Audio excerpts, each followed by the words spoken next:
தமிழகம் முழுவதும் பாரதிய ஜனதா கட்சியின் சார்பில் இந்த வெயிலின் கொடுமையை எதிர்கொள்வதற்காக இன்று தண்ணீர் பந்தல் திறந்து கொண்டிருக்கிறோம்.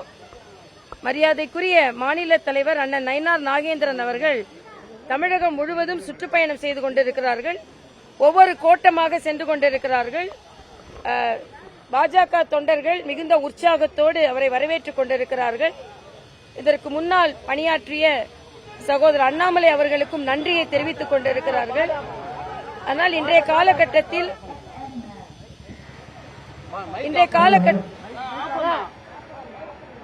காலகட்டத்தில் தமிழகத்தில் ஒரு மக்கள் விரோத ஆட்சி நடைபெற்றுக் கொண்டிருக்கிறது. இன்னைக்கு பாத்தீங்கன்னா குடி தண்ணீர்ல உறையூர்ல குடி தண்ணீர்ல கழிவுப் பொருட்கள் கலந்து ஒரே குடும்பத்தை சார்ந்த அந்த பகுதியை சார்ந்த 3 பேர் உயிரிழந்திருக்கிறார்கள். இந்த விஞ்ஞான நூற்றாண்டில் கூட நல்ல குடிதண்ணீரை கொடுப்பதற்கு ஸ்டாலின் அரசால் முடியவில்லை. எனது கடுமையான கண்டனத்தை தெரிவித்துக் கொள்கிறேன். இது கற்காலம் அல்ல, இது இந்த காலம். இந்த காலத்துல குடிதண்ணீரை சுத்தமாக கொடுக்க ஒரு அரசால் முடியவில்லை என்றால் அது எவ்வளவு வருத்தத்திற்குரியது என்பதை நான் தெரிவித்துக் கொள்கிறேன். ஆக இப்படி மக்கள் மீது கவனம் செலுத்தாமல் ஆளுநர், போஸ்ட்மேன், மற்றவர்கள் எல்லாம் எதுக்குமே பிரச்சனை உபயோகம் இல்லாதவர்கள் என்று பேசிக் கொண்டிருக்கிறார். ஆளுநர் போஸ்ட்மேனாக இருந்தால் நீங்கள் எதிர்க்கட்சியாக இருக்கும் பொழுது ஏன் அவரிடம் சென்று கோரிக்கைகளை வைத்தீர்கள்? ஏன் ராஜ்பவன் படிகளை மிதித்தீர்கள்? இப்ப எதிர்கட்சியா இருக்கும்போது ஆளுநர் வேணும், ஆளுங்கட்சியா இருக்கும்போது ஆளுநர் வேண்டாம். அந்தந்த அரசியலமைப்பு சட்டத்தில் அந்தந்த பதவிக்கு இருக்கின்ற மரியாதையை நாம் கொடுக்க வேண்டும் என்பது எனது கருத்து. தொடர்ந்து மக்கள் விரோத போக்கிலேயே அவர்கள் நடந்து கொண்டிருக்கிறார்கள். பள்ளியில கத்தி படிக்க வேண்டிய பள்ளி மாணவர்கள் கத்தியை கொண்டு வருகிறார்கள். இதெல்லாம் எவ்வளவு அறிவாற்றல்! நிகழ வேண்டிய பள்ளிகளில் அறிவால் நடமாடுகிறது. இதே மாதிரிதான் இன்னொரு குழந்தை, ஒரு பட்டியலின குழந்தையும் 2 பெண் குழந்தைகளும் சண்டை போட்டுக் கொண்டிருக்கிறார்கள்.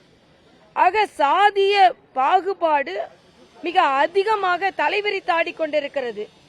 அண்ணன் திருமாவளவன் அவர்கள் வேங்கை வயல்ல உங்களுக்கு எந்த நியாயமும் கிடைக்கல. அதே மாதிரி பட்டியலின மக்கள் தமிழகத்தில் தாக்கப்பட்டு கொண்டிருக்கிறார்கள். அதற்கு எந்த கண்டனத்தையும் தெரிவிக்கவில்லை. அதனால் இன்று சமூக நீதி என்று பேசிக் கொண்டிருக்கிறார்கள்.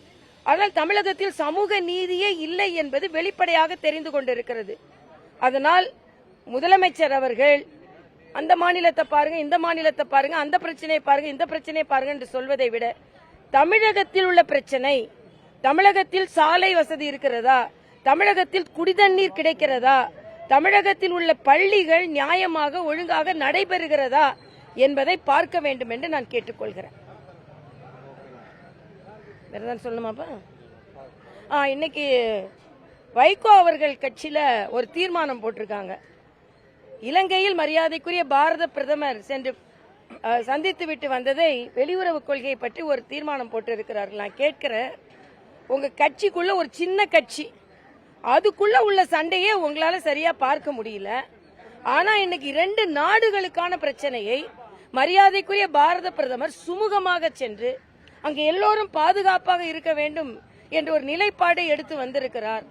ஆக உங்களோட ஒரு சின்ன கட்சிக்குள்ளேயே உங்க மகனை வச்சுட்டே உங்களால சமாளிக்க முடியாம நீங்க தடுமாறுறீங்க. பல நாடுகளுக்கு சென்று பல நாடுகளுக்கும் பாரத தேசத்திற்கும் நல்லுறவை ஏற்படுத்தி வருகிறார் என்றால் எவ்வளவு பெரிய பணியை மரியாதைக்குரிய பாரத பிரதமர் செய்து வருகிறார் என்பதை இவர்கள் எல்லாம் புரிந்து கொள்ள வேண்டும். இவர்களுக்கெல்லாம் பதில் சொல்ல வேண்டாம் நினைச்சு, ஆனா இவர்கள் எல்லாம் பாரத பிரதமரை குறை கூறுவதைத்தான் எங்களால் பொறுத்துக் கொள்ள முடியவில்லை. ஏனென்றால் இன்றைய காலகட்டத்தில் நீங்க பாத்தீங்கன்னா சவுதிக்கு போறாரு, இஸ்லாமிய நாடுகள் என்று சொல்கிறோம், அந்த நாட்டை சார்ந்தவர்கள் வரவேற்கிறார்கள். ரம்ஜான் அப்போ இந்தியாவை சார்ந்தவர்கள் அவர்கள் சிறையில் இருந்தவர்களை விடுவித்திருக்கிறார்கள். அப்படிப்பட்ட நல்லெண்ணத்தை மரியாதைக்குரிய பாரத பிரதமர் கொண்டு வந்து கொண்டிருக்கிறார் என்பதை நான் இங்கே பதிவு செய்கிறேன்.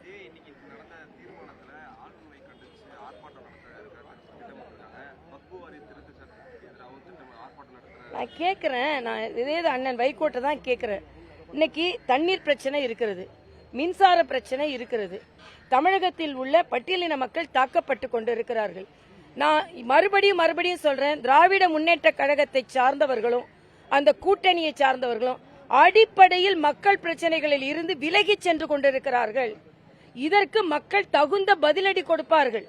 எல்லா இடங்களிலும் பிரச்சனை இருக்கும்பொழுது அதை பற்றி கொஞ்சம் கூட கவலைப்படாமல் இவர்கள் மக்களிடமிருந்து விலகி சென்று கொண்டிருக்கிறார்கள்.